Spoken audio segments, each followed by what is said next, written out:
All right, let's dive in. Back again for your AI news fix. Good, we're going to unpack the biggest stories from February 17th through the 19th. Feel like drinking from a fire hose yet. It's moving that fast. It really is, but that's why we're here. AI is the word on everyone's lips, right? Touching everything. And I don't mean theoretically. It's hitting businesses, starting debates, changing how we, well, do almost everything. Exactly, not science fiction anymore. So let's be concrete. Remember Prompt Artisan? They were making waves with those AI design tools. Right, the ones making design accessible. Yeah, well, hold on to your hats because they've dropped what they're calling a single-pass revolution for image and video editing. Single pass. That's their word, but essentially, imagine making complex edits with just one prompt. Boom, done. Okay, now that's significant because it's not just about fancy features, is it? It's about user-friendliness, AI for everyone. Democratizing tech. I like that. But not everyone's happy with open access, it seems. DeepSeek, they were all about open source AI, remember? Pushing the boundaries. Well, guess what? Banned. South Korea and a few other countries are saying no thanks. Yeah, security concerns. Can't have it all, can we? Openness versus control. Big question mark hanging over the whole AI scene. So governments are getting in the mix now. What does that do to innovation? Collaboration. Lots to think about. Big time. And DeepSeek, they're doubling down. Want to build the world's biggest AI data center. Right there in South Korea. Bold move. So open access is hitting some roadblocks, but consolidation is also happening. OpenAI, the folks behind ChatGPT, big news there. What'd they do? Scrap their O3 model. All hands on deck for GPT 4.5 and 5 now. And get this, they're talking subscription tiers, like different levels of AI smarts you can pay for. Makes sense. Streamlining. OpenAI's got to stay sharp, especially with the competition breathing down their necks. Speaking of which, Elon Musk's XAI is making noise. Their Grok-3 chatbot just launched, and people are saying it's leagues ahead. 10 times more powerful, they claim. Scary smart, even OpenAI's founder admitted. Kind of ironic, don't you think? Right. Musk co-founded OpenAI, and now he's heading up their rival. There's even chatter about him trying to buy OpenAI back. Talk about a plot twist. Full circle, it shows you just how much AI is up for grabs. Everyone wants a piece of the pie, but who gets to control it? Big question. Yeah, and what about us, the everyday users? A new Microsoft study suggests that relying on AI too much might actually, get this, make us less sharp. Critically thinking less, that's what they found.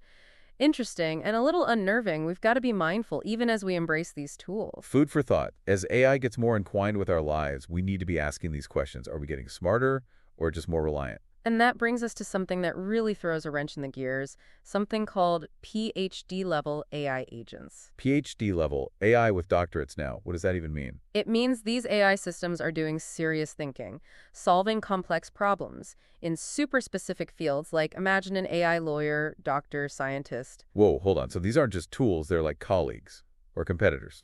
That's the million-dollar question. Do they replace human experts or just amplify what we can do? Big implications. Buckle up, folks, because we're diving deeper into that next. You bet. Yeah, these PhD-level AI agents, they're a real wild card. Could turn everything upside down, how we research, solve problems, even make big decisions. Okay, let's break it down. PhD level, what's that actually mean in terms of what the AI can do? Means these systems, they're not just playing around. They get their fields deeply, analyzing tons of data, pulling info from all over, and then, bam, creative solutions to problems you wouldn't believe. So not just following orders or doing the rote stuff. This is AI that thinks critically, learns on its own. Heck, maybe even discovers stuff we don't know. You got it. Picture this. A legal field. Mountains of case files, precedents, rulings. Now imagine an AI that not only reads it all, but picks out what matters and builds you an airtight case. Wow. A lawyer's dream? Or nightmare, depending how you look at it. But what about other fields, medicine, science? Are they seeing this PhD level stuff too? Oh, absolutely. In medicine, you've got AI diagnosing diseases, and not just basic stuff. They're looking at scans, patient histories, genetics, all of it, spotting things human doctors might miss. Powerful tool, no doubt. But where does that leave the doctors themselves? I mean, if AI is that good. Right. Big debate right now. Is AI the assistant, or is it taking the lead? Some say it should just make humans better. Others think it's the next generation of, well, everything. And ethically, that's a minefield. But hey, while we're on the topic of disruption, can't forget finance. Always a hotbed for tech. Oh, AI's been in finance for a while. Algorithms doing fraud checks, risk assessments, that kind of thing. But PhD level, that's a whole new ballgame. How so? What could these super smart AI agents even do in the money world? Imagine this. An AI that's tracking every global market 2047. It spots trends before they even happen, makes trades in milliseconds. Like a financial guru on hyperdrive. But wouldn't that be, I don't know, chaotic? Markets crashing, AI gone rogue, that sort of thing? Those are the fears, right? And they're not unfounded. AI trading that fast, that complex, it's hard to regulate, hard to even predict. Could be risky. So big rewards, big risks. Seems to be the AI story all over. Yeah, and all the more reason to get development right. Strong oversight, transparency, humans still in the loop, especially for the big calls. Can't just let the machines run wild, but let's zoom out a bit. Forget the fancy applications. What about us regular folks? AI's already in our lives, isn't it? Oh yeah, big time. Even if we don't realize it, those movie recommendations you get, spam filters, keeping your inbox clean, even just using GPS, that's all AI humming away in the background. We take for granted, almost. But that's how seamlessly it's woven in. Without all that AI wizardry, our digital life would be very different. And it's only getting more personalized, more sophisticated, virtual assistants anticipating what you need, smart homes that cater to your every whim, even AI tutors tailoring lessons just for you. Sounds both amazing and kind of creepy. Like, where's the line between helpful AI and the kind that feels like it's, watching your every move?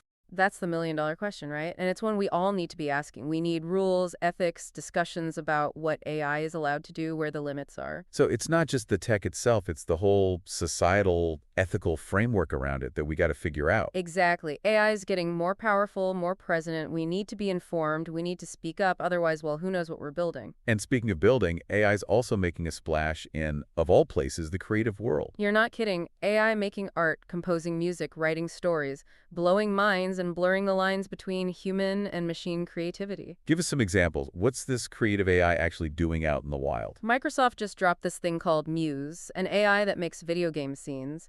Early days, sure, but imagine building whole worlds with AI doing the heavy lifting. Game changer for developers, right?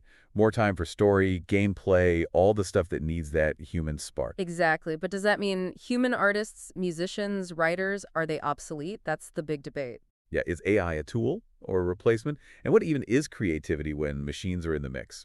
Big questions. No easy answers, but hey, that's the AI revolution for you. Changes everything, even how we define art itself. Reminds us this isn't just about code and data.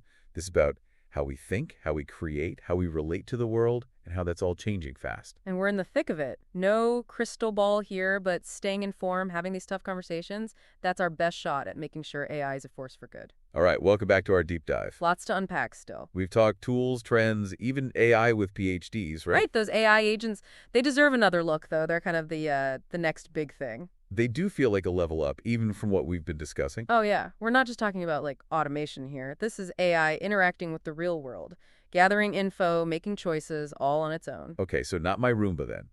But seriously, how is that different from, say, a chatbot? Those are pretty smart these days. Chatbots, they're reactive. Agents, they're proactive. Think of it like, let's say, a financial analyst. Their AI agent isn't just crunching numbers they're given. It's out there, scanning markets, spotting opportunity. So it's making decisions, actually pulling the trigger on trades, that sort of thing. Potentially, yeah. And at a speed no human can match. Constantly learning, adapting. And that's where I get nervous. What's to stop this thing from, I don't know, making a bad call or going off the rails entirely? That's the big if. That's why the development side of this is crucial. Safeguards, transparency, human oversight, especially when the stakes are high. So, not quite Skynet yet, but we got to be careful. It's a partnership is how I see it. Humans and AI, each playing to their strengths. We bring the judgment, the ethics, they bring the horsepower, the scale. Makes sense. But it is a shift, right? From tools to teammates, almost. Big time. And that's just one example. Think about scientific research. An AI agent could be running experiments nonstop, analyzing the data, even designing the next round of tests. So accelerating progress. But what about fields where, intuition matters? Creativity. Can AI agents do that? That's the frontier, isn't it? Some folks think yes, eventually. Others say there's a human spark AI can't replicate. And I guess that leads us back to that big overarching question. Where does all this AI stuff leave U.S. humans, I mean? It's the question, right? And honestly, no one knows for sure. That's what makes it so fascinating. So, well, kind of scary too. Yeah, feeling that. But if our listeners were to take away just one thing from all this, what would it be? This is happening. AI is changing everything, and fast. So be curious, stay informed. This isn't some far-off sci-fi plot anymore. It's our reality. Couldn't have said it better myself. Well, folks, that's a wrap on our AI News Deep Dive for today. Until next time. Keep those brains sharp, and remember, the future's being written right now. We'll see you back here soon to break it all down.